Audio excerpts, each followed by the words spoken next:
Thank you for joining us on the Winning at Selling podcast. I'm Professor Scott Plum of the Minnesota Sales Institute, and with me is Bill Hellkamp of Reach Development Systems. What are best practices when it comes to the world of selling? We all want to be individuals and sell in unique ways, but in reality, there are effective processes and some that just don't work. Today, we have an opportunity to learn from the successes of other salespeople.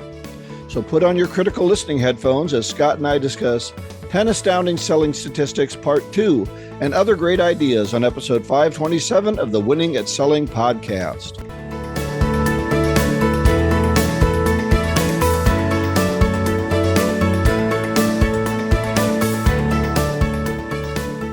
All right, I enjoyed our first 5. We're going to cover the second 5. But before we do that, there was no book club today. Our guest had to reschedule, so look for Brandon Bornanson in the future. But let's go over the second half of the top 10 astounding selling statistics. All right, super. Well, I do want to just say this was done from an interview, a series of 400 interviews that Sales Insight Lab did with salespeople. And maybe we got some insights, maybe it's confirmed what we already know, but Scott and I want to discuss what we can learn from these responses to sell better, right? And the survey was conducted after COVID, so I think that's important as well. Let me recap, Scott, what the first 5 of these 10 astounding statistics were.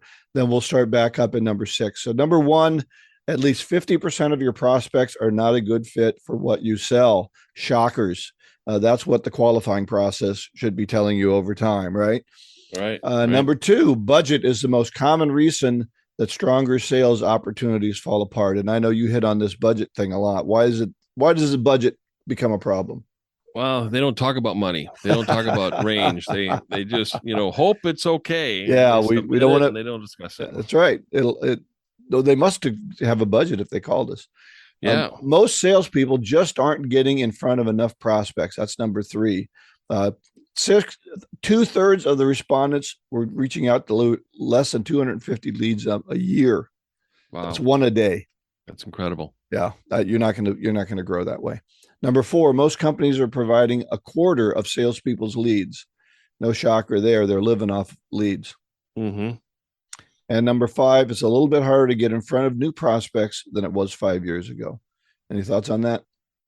Yeah, that's an important one, and it's very, very relevant. I think we need to be able to approach and engage our prospects differently now and be fresh in our approach. And we're going to stand out when we're fresh in our approach. And I get a lot of inquiries or a lot of people calling me or emailing me, and they're not fresh. They're not engaging in today's marketplace. It's just stale.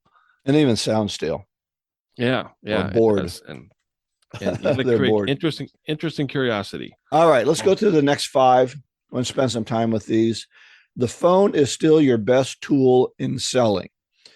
41% of respondents said that the phone was the best sales tool at their disposal. Yeah, totally agree. Why is it the best tool? Why isn't it emails and sending out blast emails and people call us because we send a bunch of emails out, right? I think the goal is to have a conversation. A conversation is questions and answers, and be able to get information. The key to sales, just like the key to negotiations, is information. If we're not getting information, we're not covering what's important. We're not covering how we can deliver value, and we're not covering what they're willing to pay for when it comes to paying for value. Do you think, though, that because the phone has become more than just an outbound, inbound calling tool, that is actually more important than it was 15 or 20 years ago before smartphones? Now we have texting, we have email on our phones. I'm updating my CRM on my phone. It is my office now. I think it's a more important tool from a technology standpoint than just an outbound calling tool. Yeah, I agree. And most importantly is that we need to be able to communicate and engage with our customers and prospects based on their priority. How do they like to communicate? Is it email or is it on the phone? Or is it text? It could be text.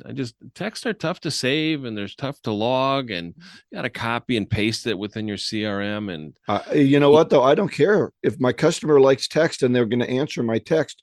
Listen, none of my kids answer their phone. Yeah. Mm-hmm. They answer texts almost immediately.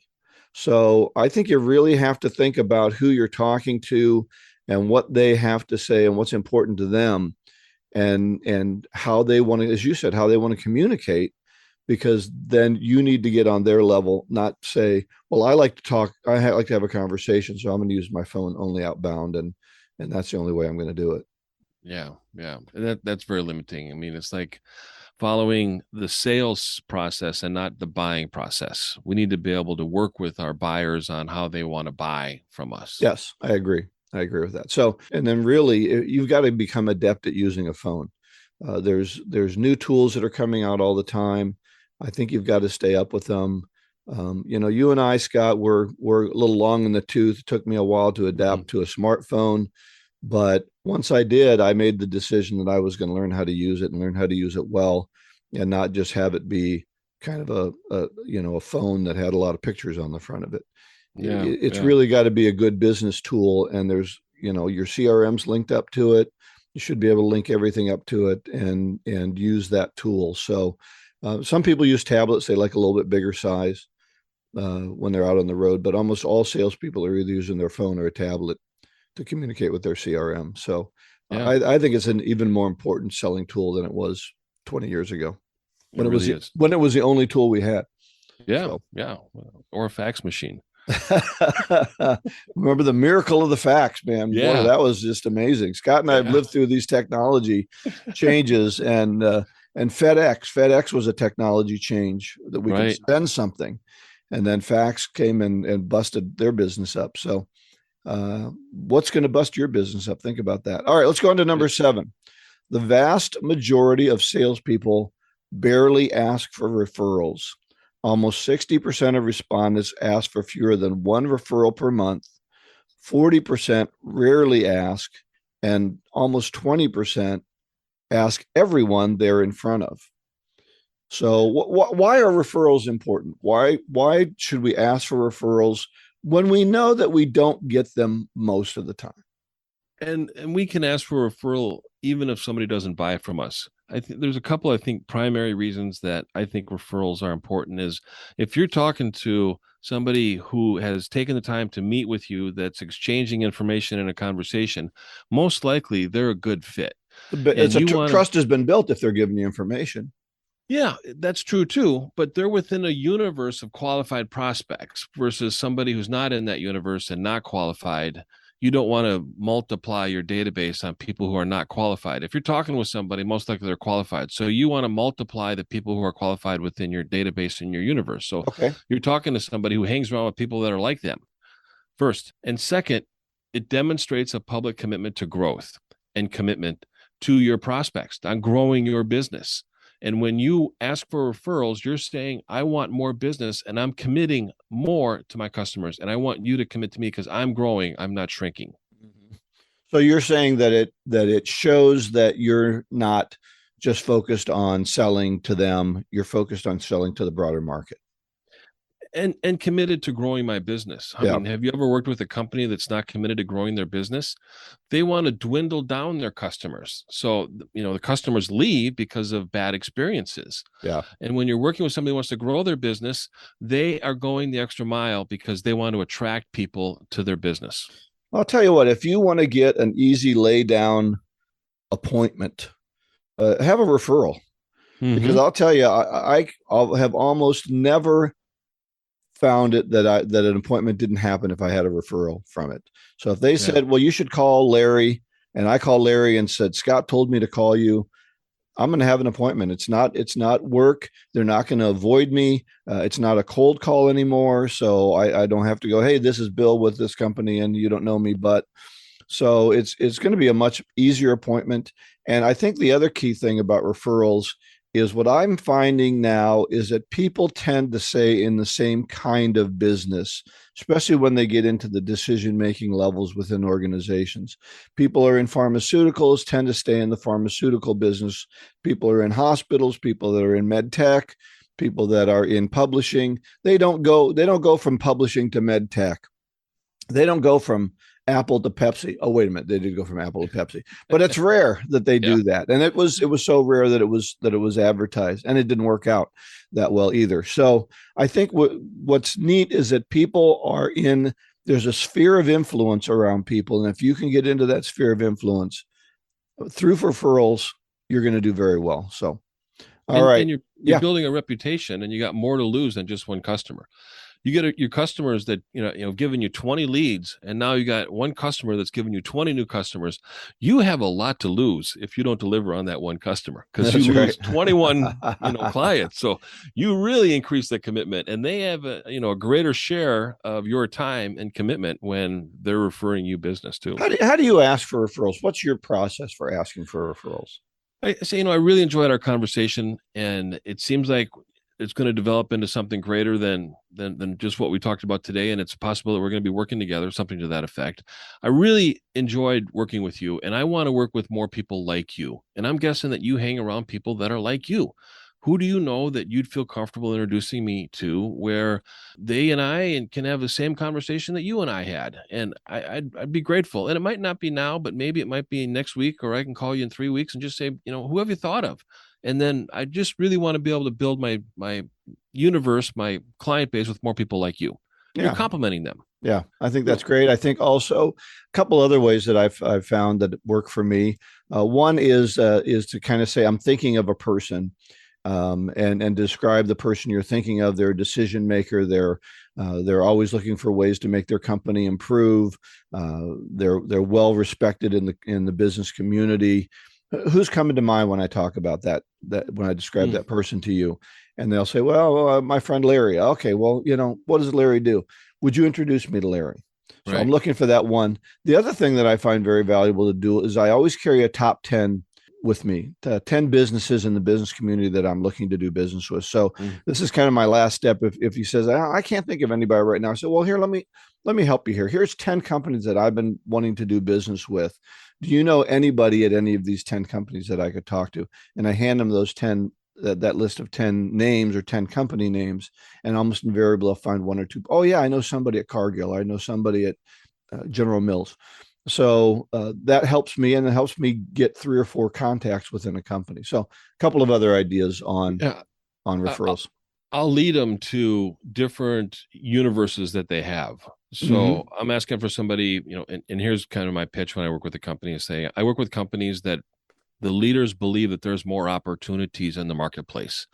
They believe that they've got the right people to convert those opportunities into commitments, and they're willing to invest in the people that they have in order to do that within the next year. And do you know of anybody that kind of fits that description? They go, well, not right now, but I'll think about it. I said, are you involved in any associations? Well, yeah, there's Mm. association. Anybody in that association that you know, or are you involved in the chamber, or what company did you work at before? What other organization are you a part of?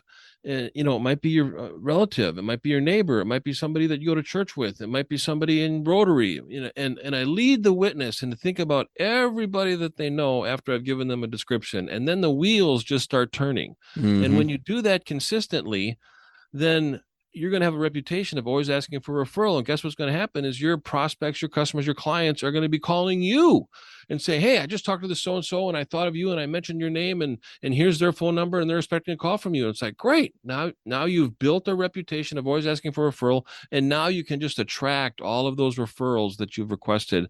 And it's going to reduce the amount of time that you need to make cold calls. So you can either do cold calls or you can ask for referrals. Which would be easier? That's right. The point is to get the number of appointments you need. However, you get those appointments that week, I don't really care how it happens. Just get Yeah. them. I Yeah. think the other thing too, you mentioned associations.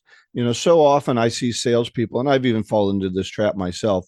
I end up at some kind of a networking event, and the only people there are other salespeople trying to sell and meet Mm-hmm. other people that are prospects. Well, we're all salespeople there, so we're all trying to do the same thing. It's a bad group. I'm looking for the association that doesn't have a bunch of salespeople there, that are looking to support them. And that's why I want to find out what associations that people belong to, so I can see if I can get involved with that association and meet more people like them, not more people like me. Good point. Good point. So, all right, let's go. Let's move on. We got a couple more of these to do. Number 8, those salespeople who spend more time on sales related activities enjoy their job more. Oh, that's crazy. There's a Wow. notable jump in job satisfaction between 3 hours spent each day on sales related activities and 4 hours. And so, sales related activities means I'm calling, I'm doing a proposal, I'm meeting with people. I mean, I got to tell you, Scott, I get no more job satisfaction than when I'm meeting a new client and having a great conversation with them. I That's mean, very that is fulfilling. total job satisfaction for me. It really is. And I think it's really important to be able to identify what are sales related activities. Mm-hmm. And I think it's important for salespeople, along with leadership, to be able to look at how is the performance of a salesperson being measured. We have a lot of blended roles where there's sales and service. Mm-hmm. And what eventually happens is salespeople become very comfortable servicing their accounts, but not growing the overall book of business. And And when a the client falls off, they have to replace them. And then all of a sudden, their sales skills start to become dull because they're so so experienced on service servicing. oriented. Yep. Yeah. And Yeah. I think that that is the sales manager's fault because the sales manager is not monitoring activities and Mm-hmm. making sure that that salesperson is doing a blended mix of the right activities in both service and sales. And what happens in a lot of organizations is they get all the kudos for the service. And then if I get just as many kudos for going and seeing an old customer as I do for calling a new one, well, that's a lot easier. I'm going to tend to do that a little bit more. So I'm going Yeah. to, as you say, I'm going to default toward that service. I think the other thing too is as sales managers, we need to try to allow our people to stay in sales related activities. Don't give them a lot of jobs to do that aren't sales related, Mm-hmm. right? Right. Do we have a marketing team that's going to find names for them? I'll tell you what really probably stops me from making as many phone calls as I need is trying to put the damn list together all the time. Mm. If I had the list, I could do a lot more. Well, let's pay somebody who's a little bit lower level to pull those lists together so the salespeople have that list that they can call from and they don't have to go out. Because when I have to go out and do all this investigation, I get so bogged down in that I never get to the calls. So I think Yeah. that's one that's got to be carefully done. Here's a philosophy, and it's easy for management or leadership to do this, is to ask the salesperson to collect past due revenue or invoices for customers and clients.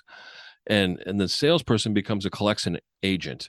Mm-hmm. And I really disagree with this philosophy because it creates a bit of shame in the prospect when a bill has not been paid. And we need to be able to leverage good guy, bad guy when it comes to working with a customer. The salesperson is always the good guy. They're ones that are getting the sale, keeping the customer, continuing to sell them more. And finance is the bad guy. They're the Yeah. ones that are saying, when is this invoice scheduled to be paid? If it's not paid within, the next 2 weeks, we're gonna have to revisit whether or not we're going to continue to supply you or not. And you don't ever want to do that, but you need to work with your customers too to be able to build a business and to work with your customers at what's most important to them at the same time. But you also need to survive. But don't put your salespeople in a position to go out and collect invoices. The customer They're doesn't want to see them because they became the collection agency. Yeah, exactly. So I Yeah, can't build new business because we're bogged down in this old problem that someone else needs to be able to solve, or at least bring somebody else in to help them. right, right. Yeah. All right, let's go on to number 9. This one's pretty vague. Company culture and management effectiveness matter most to salespeople. Less important factors: commission, job flexibility, job role, base compensation. So they're saying that the culture and how the management works with them are more important than commission and base compensation. I think that if I look at reasons for leaving an organization, I Mm-hmm. think that's true. I Mm-hmm. think the reason for leaving is the culture sucks, or my manager doesn't do the things right, or doesn't guide me right, or doesn't tell me when I'm doing well, just yells at me, whatever that is. I think those are reasons for leaving. I think commission, job flexibility, base compensation, those tend to be reasons for staying. So I think Mm-hmm. it's difficult to take these apart, but bad company culture will piss people off and they'll go find some other place to work. And I think with the great resignation that we're dealing with now, it's a lot easier right now with so many jobs being unfilled for your good salesperson to say, I don't need this crap anymore. I'm going to go someplace else.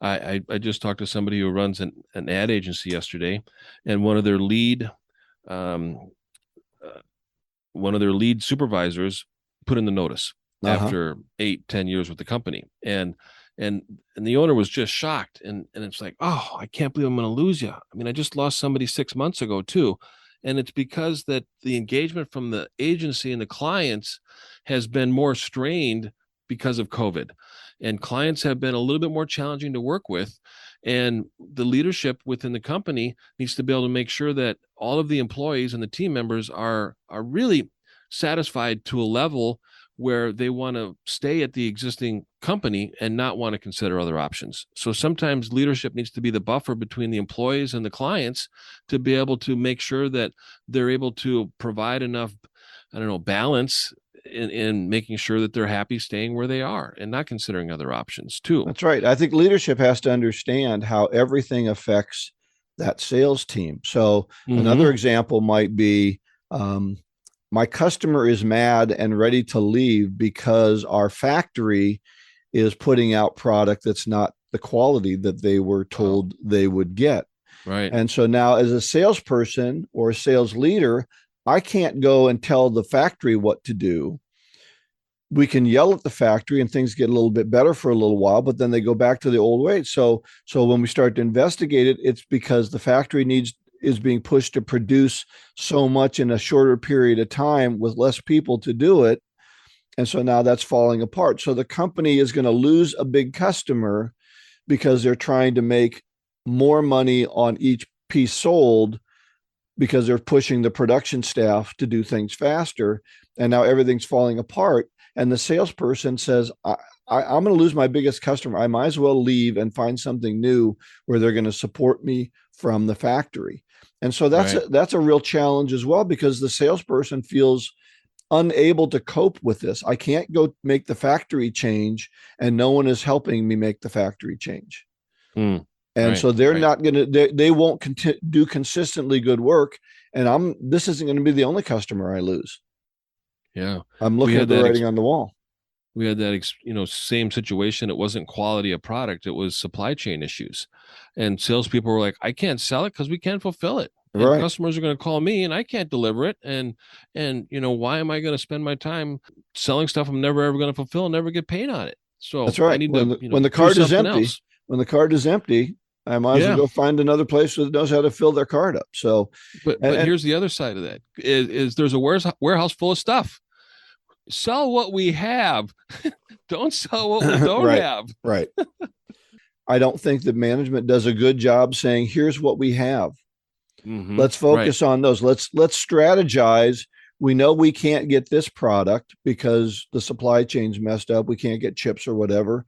So what are we going to sell? What are we going to focus on? How are we going to use your time most effectively and keep you from feeling frustrated? So the team Right. has to all work together, sell what we have, sell what we can get, find the customers who are looking for what we have, manage the output more effectively so that the salespeople aren't frustrated, and everybody's frustrated when quality goes down. So Well, so sometimes we have to sacrifice the piece price per hour that we were hoping for to do a little bit better quality and keep the customers. I want to add on this one more layer because Oh, we're well, going that's on there this weren't one. enough there weren't enough layers. But here's one more layer on it is that we're frustrated because we're reacting. If we were being proactive, we wouldn't be as frustrated. And when we have a warehouse full of stuff, we can look at the stuff in the warehouse and point to it and ask ourselves, who was the last company to buy this? Mm-hmm. What other companies bought this? Let's look up the companies that bought this and let's call them and sell them this stuff and Right. get it out of our warehouse and put it into their warehouse. That's right. And also look at the frequency of usage within your customers if you're fulfilling orders, and determine what the usage is and be anticipatory on when they might need stuff. Now you're calling them before they ever need it or realize that they need it. And now they're like, wow, what a great service. I can do the client's employees can do other work and not worry about maintaining supply because you as a salesperson are going to do that for them.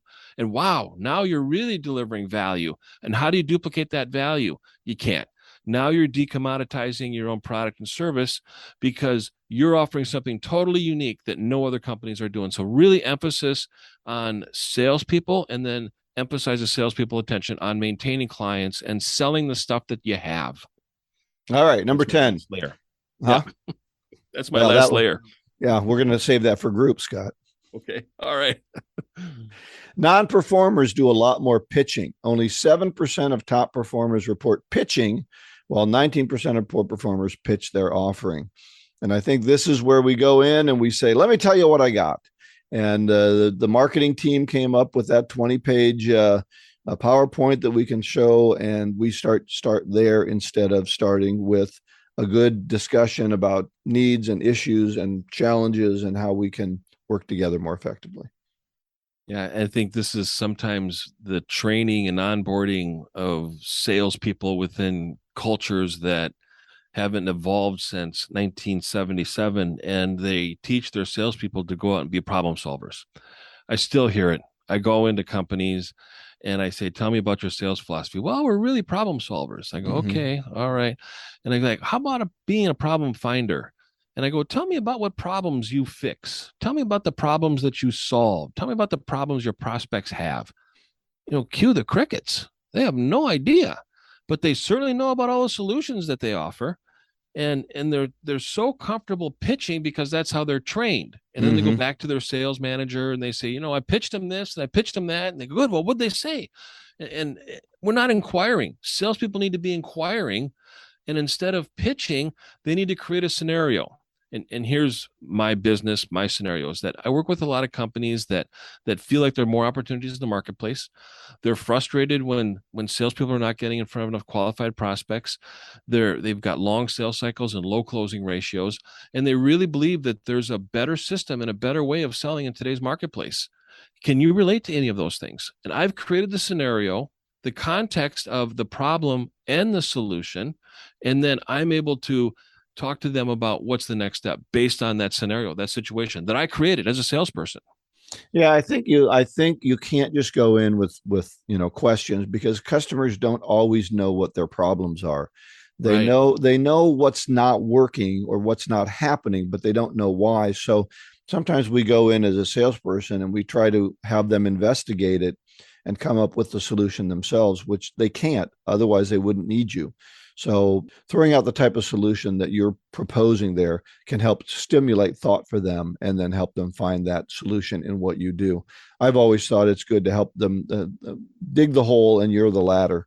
So keep them digging once you got them digging the hole. And that comes through questions and good discovery. So it's all about good discovery and having questions prepared. And I've talked about that a lot, so I won't talk about it anymore. So, yeah. All right. So those are the top 10 areas where we can become more effective as salespeople. Those are 10 astonishing sales facts. Hopefully that's helpful for you. Let's go on to your golden nugget, Scott. My golden nugget is all you need is the plan, the roadmap, and the courage to press on to your destination, by the great Earl Nightingale, one of the great, speakers, orators, trainers. I think not enough people have a plan at all. Right. Yeah. No plan is a plan to fail, because you've got nothing that you're moving toward. You just start to work on the business instead of working in the business, right? You're not planning the future. Yeah. And I also think it's very relevant when you mentioned, Bill, earlier, the frustration. The frustration is because you're reacting, not because you're being proactive. Right. When you're proactive and you're planning and you're following the plan and you're following the roadmap, you are in control. And you have to adapt to different distractions, different obstacles, but that's all normal life stuff. And when we feel like we're working on a destination and the destination is a greater place than where we are, that frustration is worth it. And that's then we don't, get discouraged when we do experience frustration. Excellent. All right. So all this information, links will be at winningatselling.com. So go to winningatselling.com for the show notes. So next week, we're going to be covering chapters 10 and 11 from the book How Clients Buy, and our guest will be Brandon Bornanson. Yeah, we hope that we'll be able to get that scheduled for next week. Go out and get better one skill at a time. Joyful selling.